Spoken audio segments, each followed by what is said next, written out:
안녕하세요. 워런 버핏처럼 매일 신문을 박전무와 함께 읽으면서 투자의 고수가 됩시다. 오늘 3월 6일 월요일 순서입니다.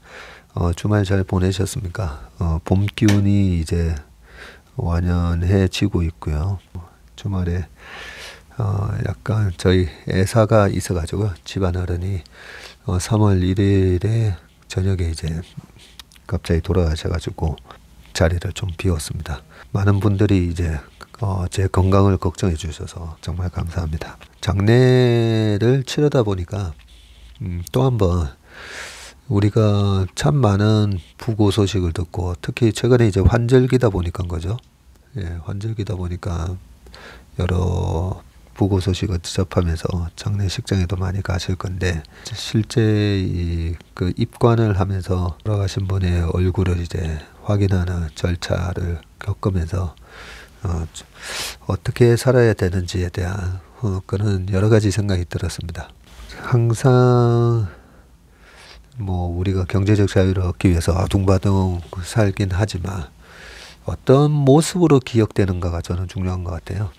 네, 어떤 모습으로 기억될 건가라는 부분에 있어서 저희 아들이 항상 따뜻하게 내가 식사할 때도 흐뭇한 미소를 지으면서 애들 외할아버지인데요. 저한테는 이제 장인어른이시고 저희 아이들 둘 다 똑같은 이런 일기를 썼더라고요.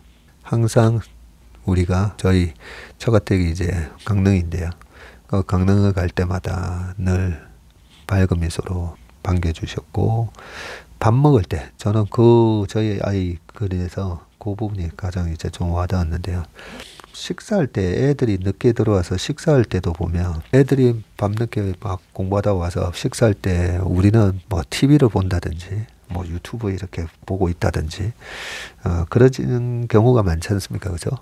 그래서 저도 언제부턴가 옛날에 제가 식사할 때마다 모든 TV를 다 끄고 일단 다 같이 식사를 합니다. 그래서 우리 아이가 쓴 내가 식사를 할 때도 옆에서 항상 식사하는 모습을 바라봐 줬던 외할아버지라는 그런 표현을 써서 그런 부분들이 언제나 환한 미소로 마중 나오셨고 밥을 드시기 불편하셔도 내가 식사할 때 함께 식탁에 앉으셨고 미소를 지으며 바라보셨다. 무엇보다 묵묵하지만 따뜻한 눈으로 나를 바라보던 외할아버지가 있어 나는 행복했다. 예, 그런 걸 보면서 예전에 우리가 그 어릴 때 영국의 시인 윌리엄 워즈버스였나요? 윌리엄 워즈버스가 그런 얘기를 했었잖아요. 어린이는 어른의 아버지다 라는 얘기를 했었는데 여러 가지로 많은 걸 좀 배웠던 지난주였던 것 같습니다. 85세 돌아가셨고요. 건강한 모습으로 한 9일 병원 들어가신 지 이제 9일 만에 돌아가셔가지고 많은 부분이 좀 아쉽기도 하지만 그래도 저희 아버지께서 늘 그런 말씀 하시거든요. 9988 234 99세까지 팔팔하게 살다가 이틀 3일만 좀 아프다가 죽는 것. 그게 이제 원하는 바다 이런 얘기를 그 어르신들이 많이 하시잖아요. 네, 그런 측면에서 그래도 많이 아프시고 돌아가신 분들 되게 많잖아요. 그죠? 많이 아프시고 돌아가신 분에 비해서는 그래도 행복하게 돌아가시는 호상이었다라고 생각을 합니다. 아무튼 장인어른과 저희 아이들한테 인생을 어떻게 살아야 되는지 또 깨닫게 하는 한 주였던 것 같습니다. 네, 기사로 이제 좀 넘어가 보겠습니다. 중국 올해 성장률 5% 목표 역대 최저 시진핑 사상은 부각이라고 돼 있는데 시진핑 이제 3기가 출범했죠. 3기가 출범했고 이번에 양회가 열렸습니다. 양회라는 게 이제 회의가 2개 열린다고 해서 양회고요. 굉장히 중요한 여기 보면 전국 인민대표회의 이걸 갖다가 우리가 전인대라고 하잖아요. 전인대하고 무슨 회의가 하나 더 있는데 이 전인대는 이제 거의 뭐 국회의원들 다 모이는 그런 회의라고 보시면 되는데 이 양회를 통해 가지고 어떤 얘기를 하는지 그런 부분은 조금 따분해도 우리가 투자자로서는 바로 우리 옆에 붙어 있는 그 중국이라는 그 거대한 소비대국이 어떤 나라 정책을 쓰는지. 또 공산당 일당 체제잖아요. 그러니까 어쩔 수 없이 당의 수장들이 어떤 정책을 쓰는지 우리가 투자자로서는 알고 있어야 됩니다. 네, 그런 차원에서 한번 읽어보겠습니다. 중국의 올해 경제 성장률 목표치가 예상보다 낮은 5% 안팎으로 제시가 됐고요. 리크창 중국 국무원 총리가 5일 정기국회격인 여기 정기국회격이라고 적혀 있네요. 전국인민대표대회 전인대 전책회의 개막식에서 2023년 경제성장률 목표치를 이같이 밝혔다고 합니다. 이는 제로 코로나 정책을 시행했던 작년 5.5%보다 낮을 뿐 아니라 경제성장률 목표를 공개하기 시작한 1994년 이후 가장 낮은 수치라고 합니다. 중국인민일보는 지난 5년은 물 건너고 언덕을 오르고 난관을 넘는 어려움이 있었다고 하면서 양회를 기점으로 기운을 내서 새로운 위협을 달성해야 한다고 했습니다. 중국 안팎에서는 작년 12월 코로나 방역을 전면 완화한 만큼 중국이 올해 경제성장 목표를 높일 것으로 예상을 했다고 합니다. 양회가 지금 베이징 인민대회당, 만민대례당 3층에서 열리고 있는데요.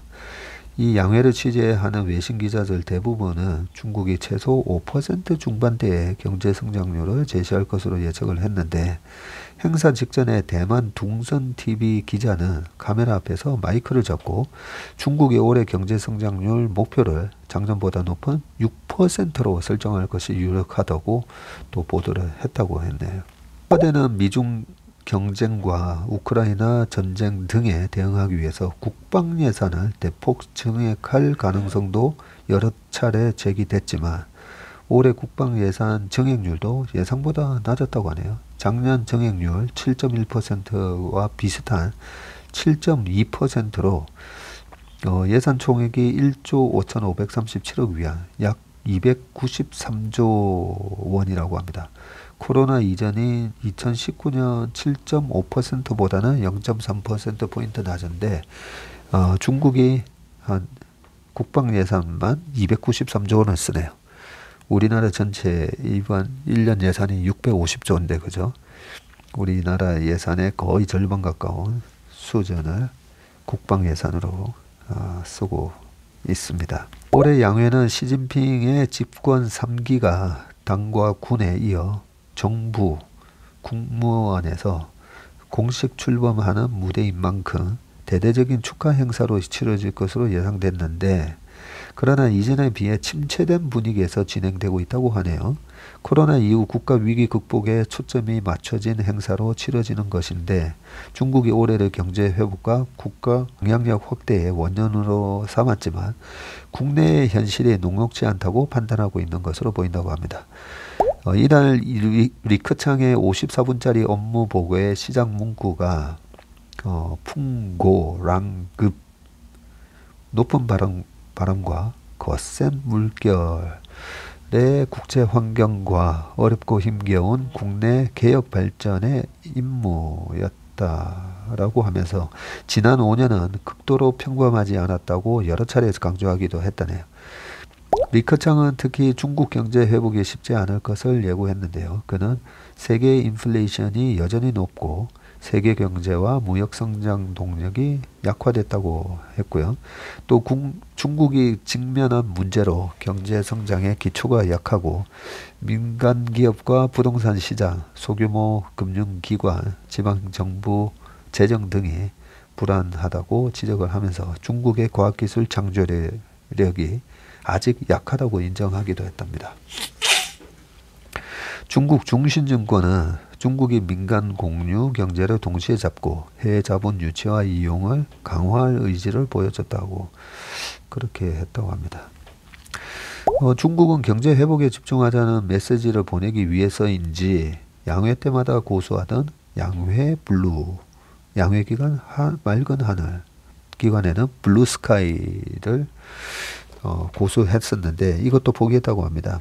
올해 양회가 열린 4일에서 5일 베이징의 하늘은 미세먼지로 뿌옇게 변해서 天安門의 천안문이죠. 천안문의 마오쩌둥 초상화도 흐릿하게 보였다라고 합니다. 대외적으로 보여지는 중국의 이미지보다 당장의 경제 살리기가 더 중요하다는 메시지를 보낸 것이다. 중요한 부분을 우리 이 기자님이 적어주셨네요. 누구시죠? 예, 베이징의 이벌천 특파원입니다. 작년은 사실 시진핑 이제 3기 체제 출범을 위해서 혹시라도 중간에 옛날에 천안문 사태와 같은 그런 시위가 일어날까봐 되게 이제 방역도 지나치게 강화를 했었잖아요. 그죠? 지금은 이제 뭘 중요시 여기는가인데 이렇게 양회불루도 포기할 만큼 경제 실리를 추구하는 그런 모습을 볼 수 있다라고 하는 요 부분이 저한테는 상당히 중요한 부분인 것 같습니다. 그리고 코로나 방역에 대한 자신감도 드러내지 않았다고 하네요. 이날 행사에서 시진핑을 비롯한 지도부를 제외하고는 2,900여 명의 참가자, 인민대표들은 모두 마스크를 착용해야 했다고 합니다. 중국은 취재진뿐만 아니라 전인대 대표 등 이날 행사 참석자들을 전날 베이징의 호텔에 격리한 뒤에 PCR 검사도 했다네요. 개막식에 참석한 외신 기자 수는 코로나 때 열렸던 양회와 비슷하게 23명에 불과했다고 합니다. 야, 이렇게 큰 행사에 외신 기자가 23명밖에 안 갔네요. 지난해 12월 코로나 방역을 전면 완화했는데도 강도 높은 방역 조치를 적용한 것이다 라고 되어 있네요. 미국 등 외부 위협에 대한 위기의식도 노골적으로 드러냈는데 리커창이 무역보호주의가 고개를 들었다. 외부 탄압과 억제 수위가 높아지고 있다. 이런 얘기를 4차례나 강조를 했다고 합니다. 반면에 최근 강도 높게 압박을 해온 대만에 대한 발언은 수위를 또 크게 낮췄네요. 리커창은 하나의 중국 원칙과 구이 공식을 고수하고 단호하게 독립을 반대하고 통일을 촉진해야 하며 양안 관계의 평화 발전과 조국의 평화 통일 과정을 진전시켜야 한다면서 양안 동포는 이 대만 동포는 피로 연결되어 있고 양안 경제, 문화, 교류, 협력을 촉진하기 위해서는 대만 동포의 복지 제도와 정책을 완비하고 늘려야 한다라고 했고요. 지난해 양해 업무 보고 내용과 비교하면 올해는 외부 세력 간섭을 단호하게 반대한다. 뭐 이런 내용이 빠지고 대만 동포 복지를 강조하는 내용이 새로 포함됐다고 합니다. 시진핑은 계속 박수를 치지 않고 있다가 이 내용이 나올 때만 이례적으로 2번 연달아 박수를 쳤다고 하네요. 약간 햇빛 정책으로 바뀌는 건가 그런 생각이 드네요. 계속 약간 좀 대만 해협에서 무력 시위를 많이 했었잖아요. 그죠? 당장 군사적으로 우크라이나 전쟁 이후에 그런 모습들이 많았었는데 그게 아니라 대만 동포의 복지, 행복과 혜택 이런 얘기를 하면서 대만 국민들로부터 같이 합쳐져도 오히려 괜찮겠구나 이런 생각을 하게끔 그런 제스처를 취하는 것 같은데 홍콩에서 하는 거 보면 좀 과연 그게 먹힐까 싶기도 합니다. 그 다음 기사는요. 이 리크창 총리가 제가 바뀐다라고 들었었거든요. 이번 양회에서 전부 이제 시진핑의 측근들로 다 바뀔 거다라는 얘기를 들었었는데 두 번째 기사가 새 총리 리창 1시간 반 회의 내내 메모 경제총괄 위상 되살릴까라고 되어 있습니다. 이름이 어떻게 리크창에서 커 하나 빼서 리창이네요. 차기 중국의 총리로 내정돼 경제를 총괄할 리창 서열 2위 중앙정치국 상무위원은 5일 전국인민대표대회 전체 회의 개막식에서 가장 주목받은 인물이었다. 이날 리창은 1시간 32여 분 동안 열린 행사에서 줄곧 펜으로 메모를 하거나 밑줄을 쳤는데 리창에 대한 가장 큰 관심사는 시진핑 중국 국가주석의 참모를 넘어서 독립적인 지도자 역할을 수행할 수 있느냐는 것인데, 리창은 시진핑이 2002년에서 2007년 저장성 성장과 당서기를 지낼 당시에 비서실장이었었네요. 5년 동안 비서실장을 했으면 뭐 완전히 최측근이네요. 시진핑의 신임을 얻어서 국무원 근무나 부총리직을 거치지 않고 곧장 총리에 오르게 됐다라고 합니다. 나이가 어느 정도이신지 여기는 안 나오네. 리창이 시진핑의 신뢰를 받고 있기 때문에 리커창에 비해서 경제 분야에서 과감한 조치를 취할 수 있다는 분석도 나오고 있고요. 시진핑은 집권 이후 자신의 핵심 경제 참모인 류허 부총리를 띄워주며 리커창 총리를 견제했고, 이 때문에 리커창이 아닌 류허가 시진핑의 경제 책사로 불렸다고 합니다. 당장 리창은 3년의 박력으로 악화된 중국 경제를 재정비해야 하고, 지방정부 재정 악화와 부동산 시장 급락, 민영기업 지원 등 수많은 과제를 해결해야 하기 때문에 강력한 권한을 위임받을 수밖에 없다는 관측도 나오는데, 리창이 중국의 제로 코로나를 종식시킬 정도로 강력한 권력을 쥐고 있다는 분석이 나온다네요. 지난 3일 로이터 통신은 시진핑이 지난해 11월 방역 완화 기로에서 제로 코로나 정책을 고수하려고 할 때 리창이 이에 맞서 방역 완화 정책을 밀어붙였다고 소식통을 인용해서 보도했네요. 리창이 앞으로 경제 등 영역에서 자신의 색깔을 보여줄 가능성이 높다는 의미로 해석되는 일화다. 그러나 일각에서는 중국이 양회를 앞두고 의도적으로 이 같은 미담을 흘려 리창의 이미지 개선을 시도하고 있다고 지적한다. 그럴 수도 있겠네요. 리창은 저장성의 농촌마을 출신으로 저장 농업대를 졸업했다고 합니다. 베이징대를 졸업한 엘리트 출신인 리커창 총리와 대조되는 배경을 갖고 있고요. 시진핑의 신임을 얻은 이후 저장, 장수, 상하이 등 경제가 발달한 지역에서 정치 경험을 쌓았다고 합니다. 공산당 고위 간부를 양성하는 중앙당교에서 2차례 공부했고, 간부 재직 중에 저장대학, 홍콩 이공대학, 경영대학원에서 석사를 취득을 했다고 합니다. 최소한 앞으로 5년 동안에는 계속 이제 리창 총리 얘기를 들을 거기 때문에 새 총리 리창이 어떤 사람인지 한번 이 기사를 훑어봤었습니다. 그 다음에는요, 중동으로 한번 가보겠습니다. 석유 감산이 불질렀다. 사우디 UAE 정상 절친에서 앙숙으로. 빈살만과 알 나하얀 중동 지역 주도권 경제경이라고 되어 있는데요. 중동의 대표적 친서방 국가로 밀접한 관계를 유지하면서 중동 정세를 안정시키는데 핵심적인 역할을 해왔던 사우디아라비아와 아랍에미리트의 관계가 최근 악화하고 있다. 정치 외교적 갈등에 경제적 이득을 놓고 서로 대립하는 상황이 발생하고 지역 주도권 싸움으로 번지면서 중동의 새로운 골칫거리가 될 수 있다는 우려도 나온다. 그래요. 보통 이제 친서방 국가로 진짜 여기 사우디아라비아, 아랍에미리트, 그리고 뭐 쿠웨이트 정도, 그죠? 그렇게 거기에다가 뭐 이스라엘까지 있긴 하지만, 여기서 월스트리트 저널은 사우디아라비아의 왕세자이자 실권자인 무함마드 빈 살만 37살이십니다.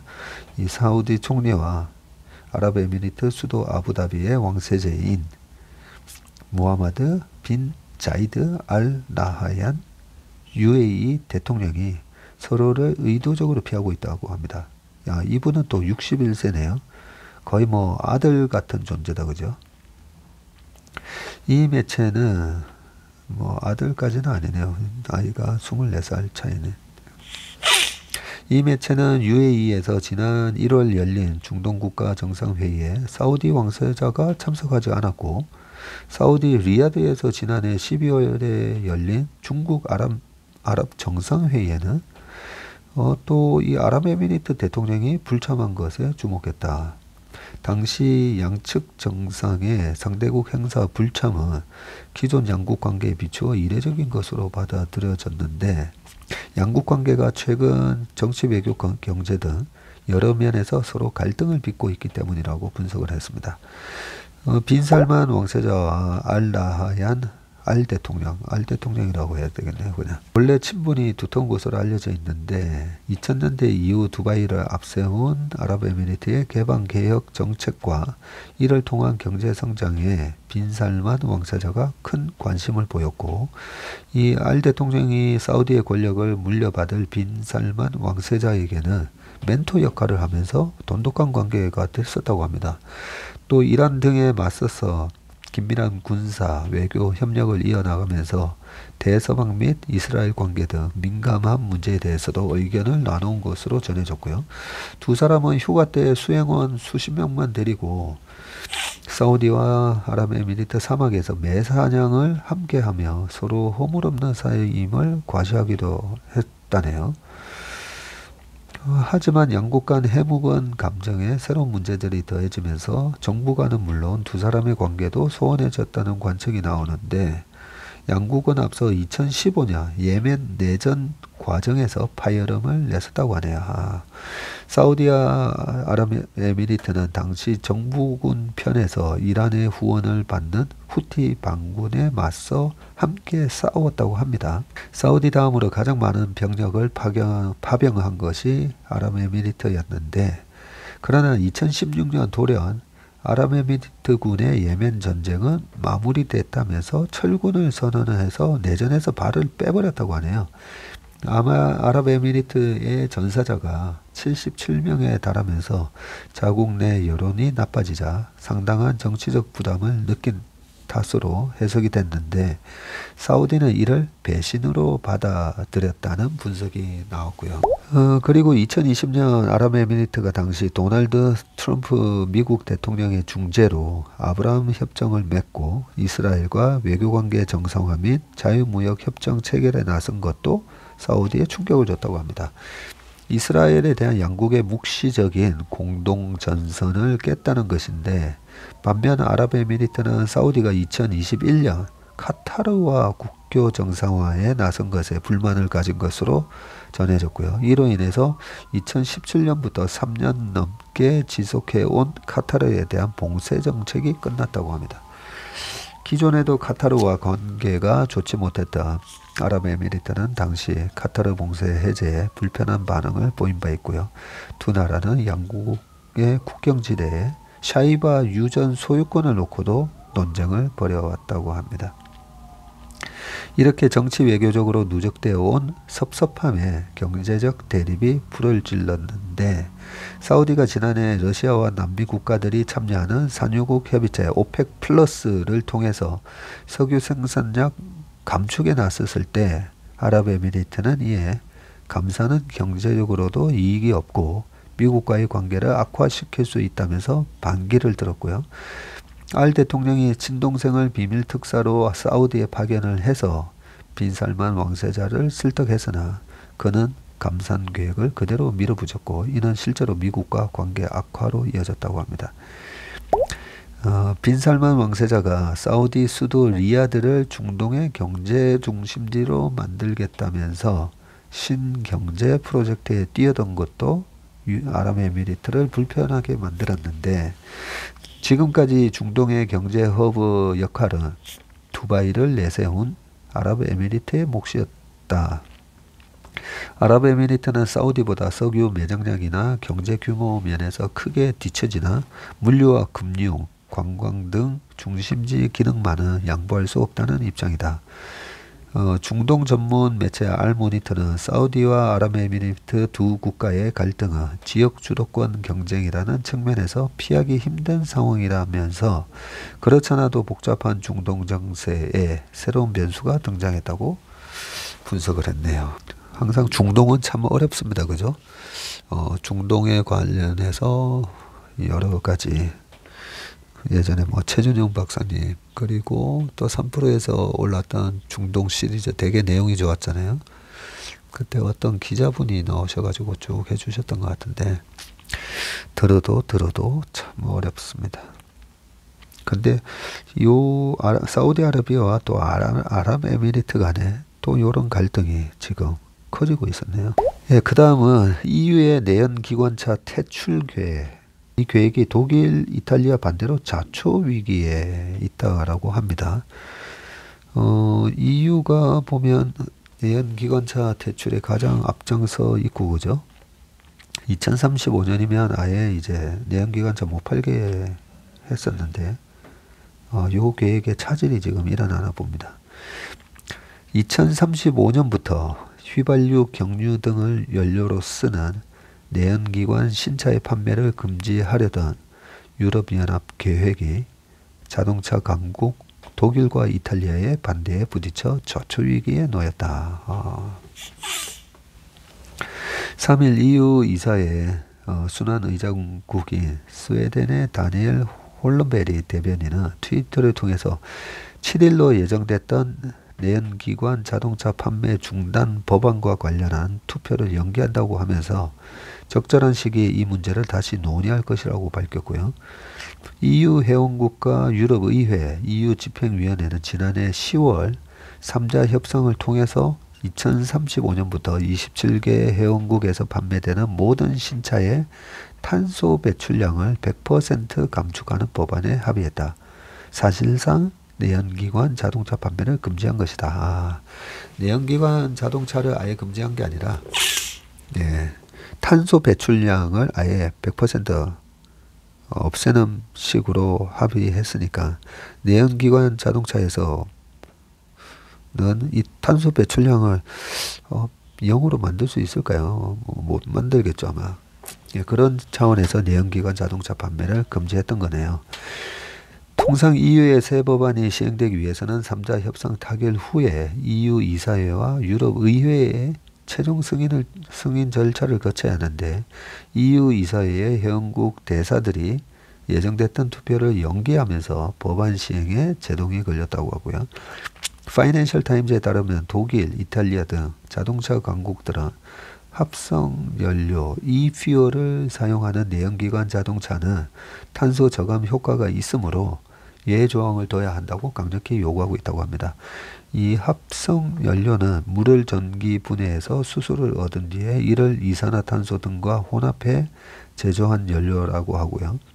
볼크 비스잉 독일 교통부 장관은 EU 집행위가 합성 연료를 사용하는 내연기관 신차 판매와 관련해서 대책을 내놓지 않으면 3자 협상 결과를 승인하는 표결에 불참하겠다고 예고를 했네요. 이전에도 내연기관차 판매 금지법에 반대표를 던진 이탈리아 역시 투표 연기를 환영했다. 페라리가 이탈리아 차 맞죠? 그리고 마세라티도 왠지 이탈리아 차 같은 느낌이 드는데, 마세라티 지금 페라리에서 뭐 전기차 나온다는 얘기는 아직까지 잘 없다 보니까 당연히 이제 좀 반대를 하는 것 같습니다. 안사 통신에 따르면 조르자 멜로니 총리는 생산과 고용 측면에서 부정적인 영향을 피하기 위해 공정하고 지속가능한 전환을 신중하게 계획해야 한다는 것이 이탈리아 정부의 일관된 입장이라고 했고요. 독일, 이탈리아 뿐만 아니라 폴란드, 불가리아 등도 법안 시행에 반대하는 것으로 알려져서 의결 정족수 미달로 법안이 아예 자초될 가능성도 있다고 하네요. EU 이사회에서 법안이 최종 승인되려면 27개 회원국 중에서 55%에 해당되는 15개국 이상이 찬성을 하고, 찬성한 국가들의 전체 인구가 EU 전체 인구의 65% 이상이어야 된다고 하네요. 요게 또 어떻게 될지 잘 모르겠네요. 그죠? 네, 그 다음 기사는요, 중국인에게 한국 제품 어때요? 라고 물으니까 달라진 분위기라고 합니다. 이게 부정적으로 달라졌는지 긍정적으로 달라졌는지 약간 긴장이 됩니다.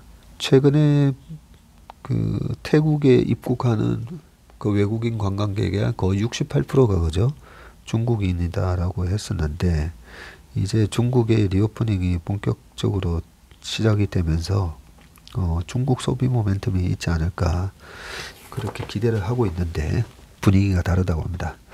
최근 5년 내 한국 상품을 구매한 경험이 있다고 응답한 중국 소비자 1000명 대상으로 해봤더니 이 회색선이 2020년이고요. 붉은색 바가 2023년입니다. 2020년도에는 78.7%가 한국 상품을 구매한 경험이 있다고 얘기했는데 23년도에는 43%네요. 그리고 연령대별로 나오는데 20대, 30대, 40대, 50대가 2020년만 하더라도 83, 84, 78, 66이었는데 지금은 전부 다 43, 41, 40, 44, 46 이렇게 대폭 줄었습니다. 이게 설문조사라는 또 약간의 오류가 있을 수가 있죠. 이게 이제 반일 감정이 이제 고조됐을 때는 뭐 일본 제품을 쓴 적이 있냐 이러면 아니요라고 대답할 가능성이 많죠. 예, 좀 더 읽어보겠습니다. 한국무역협회 상하이 지부는 5일 중국 주요 10대 도시 소비자 1000명을 대상으로 작년 12월부터 약 2달간 설문조사를 실시한 결과 한국 상품의 이미지를 묻는 질문에 긍정적이라고 답한 소비자는 54.5%라고 밝혔는데요. 2020년에 시행했던 설문조사 결과와 비교하면 긍정적이라는 응답이 5%포인트 감소를 했다고 합니다. 반면에 부정적이라는 응답은 10%로 3년 전보다 6.6%포인트 늘었다고 하고요. 최근 5년 내에 한국 상품을 구매한 경험이 있다는 소비자는 43.1%로 2020년 78.7%보다 대폭 35.6%포인트나 줄었죠. 중국 소비자들은 한국 상품을 구매하지 않은 이유로 상품 후기와 국가 이미지, 경쟁력 부족을 가장 많이 꼽았다고 합니다. 상품 후기? 상품 후기를 봤더니 별로 피드백이 안 좋았나 봅니다. 그 다음에 국가 이미지. 국가 이미지 때문에 34.6이면 3명 중에 1명이 나 한국 제품 싫어 이렇다는 거잖아요. 그죠? 그리고 경쟁력 부족이야. 이것도 문제인데. 한국 상품 대신 중국 상품을 선택할 것이라는 응답자는 58.2에 달했고 한국 상품을 대체할 국가로는 유럽이 17.3, 미국이 14.5, 14, 일본이 10.5%를 꼽았고요. 신선영 무역협회 상하이 지부장은 최근 중국 내에서 더우인 중국판 틱톡과 같은 새로운 채널을 통한 구매가 급증하는 한편 급증하는 만큼 3대 플랫폼 티몰과 타오바오, 찡동에 집중된 우리나라 기업의 온라인 채널을 다각화하고 적극적인 상품 구매 후기 관리가 필요하다고 얘기했습니다. 이거는 좀 더 알아봐야 되겠는데요. 그 경쟁력 부족이 33.6이고 거기다가 상품 후기가 35.9면 어떻게 보면 거의 뭐 70%가 별로 한국 제품에 대해서 실제로 써보니까 별로 안 좋다라는 건데 근데 여기에서 어떤 제품이었는지가 좀 더 구체적으로 나오면 좋을 것 같은데요. 한번 찾아봐야 되겠습니다. 그리고 마지막 기사입니다. 한국은 인플루언서 같은 나라 5년간 투자를 집중하겠다. 이건 또 무슨 말이죠. 약간 방금 기사와는 좀 반대되는 의견인 것 같다. 그죠? 모에 헤네시 필립 샤우스 CEO께서 한 얘기네요. 지난달 서울 역삼동 모에 헤네시 코리아 본사에서 만난 모에 헤네시의 글로벌 CEO인 필립 샤우스는 한국은 일종의 인플루언서와 같은 나라이고 전 세계 시장에 영향을 끼친다면서 이 때문에 향후 5년 동안 다른 어떤 시장보다 한국에 대한 투자를 집중할 계획이라고 말했습니다. 한국은 일종의 인플루언서와 같은 나라다. 전 세계 시장에 영향을 끼친다. K-팝, 한국 영화를 생각해보면 알 수 있다. 한국의 영향력은 유럽에까지 이르렀다. 최근 몇 년 사이 유럽인들은 난생 처음으로 한국 영화나 드라마를 시청했고 한국 문화에도 익숙해지고 있다. 따라서 한국에서 고급 샴페인과 식사를 페어링하는 문화가 퍼질수록 전 세계 시장도 영향을 받게 된다라고 했네요. 향후 5년 동안 다른 어떤 시장보다 한국에 대한 투자를 집중할 계획이라고 하면서 이 모ët 헤네시가 프랑스 명품 기업으로 유명한 LVMH 그룹에서 주류인 술주자입니다. 예, 주류인 와인, 스피리츠 비즈니스 부문을 차지한다고 하고요.